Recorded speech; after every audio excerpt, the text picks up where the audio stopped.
लद्दाख में भारत चीन सीमा पर चीन के साथ हुई झड़प में बड़ी संख्या में भारतीय सेना के जवान शहीद और घायल हुए हैं। घायलों में अलवर के नौगामा निवासी सुरेंद्र सिंह भी शामिल हैं। सुरेंद्र की पत्नी और बच्चे अलवर शहर के सूर्यनगर स्थित नई बस्ती में रहते हैं। सुरेंद्र की पत्नी ने बताया कि अगर सुरेंद्र के पास कृपाण नहीं होती तो शायद वे ना बचते, क्योंकि भारतीय सैनिक निहत्थे थे, जबकि चीनी सैनिकों के पास लोहे की रॉड जैसे हथियार थे जिन पर तार और कील लगे हुए थे। ऐसे में सुरेंद्र ने अपनी कृपाण से खुद को तो बचाया ही, साथ ही चीन के 2 सैनिकों को भी घायल किया। सुरेंद्र ने अपने परिवार को बताया कि इस दौरान पीछे से किसी ने उनके सिर पर हथियार से हमला कर दिया, जिसके बाद वे घायल हो गए।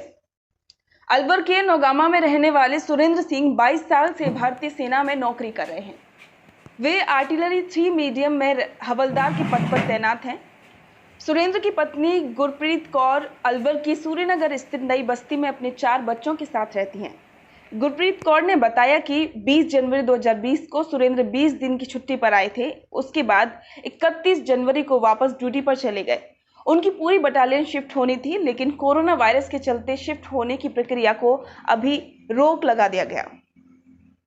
वैसे तो सुरेंद्र लेह में तैनात थे, लेकिन चीन सीमा पर बढ़ रहे तनाव के चलते सभी सैनिकों को लद्दाख में चीन सीमा पर ऐसी बात हुई भाई, जैसे 2-3 जने इकट्ठे झपट पड़े, तो 2 जने को तो मतलब ये बोल रहे हैं भी मैंने जैसे घायल किया, मारा, जैसे भी हुआ वहाँ का माहौल था। बाकी अगर उनके पास ये हमारे गुरु की जो होती है दाद दी हुई हमको, श्री साहब अगर नहीं होता तो यही बोल रहे थे भी हाल फिलहाल वो मेरे को मार ही देते। हाँ जी। कितने लोगों पर उन्होंने काबू पाया उस समय? 3-4 लोग बता रहे हैं। हाँ जी। इन लोगों के पास कोई हथियार नहीं था उस समय? ये निहत्थे थे जमा, मतलब उनके पास कुछ नहीं था। ये तो ये मतलब था भी बातचीत का माहौल था, भी बातचीत से भी मसला कम मतलब कर देंगे, पर वो हथियार के साथ आए थे जो चीन वाले थे। किस तरह का हथियार था वो कुछ बताया? ऐसे रॉड बता रहे हैं, कुछ रॉड पे जैसे तार वगैरह या हॉकी वगैरह पे जैसे तार की। सिख धर्म में कटार धारण की जाती है। भारतीय सैनिक निहत्थे सीमा पर बैठे हुए थे, जबकि चीनी सैनिक लोहे की रॉड और डंडे जैसे हथियार लेकर आए थे और भारतीय सैनिकों पर हमला कर दिया।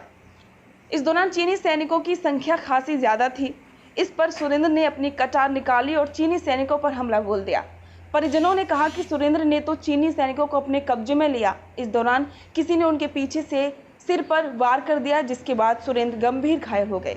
मेरा नाम बलवंत सिंह है और मेरा लड़का हमारी ड्यूटी करता है चीन के बॉर्डर में। मैं चीन के झगड़ा में बहुत थोड़ी जख्मी हुआ।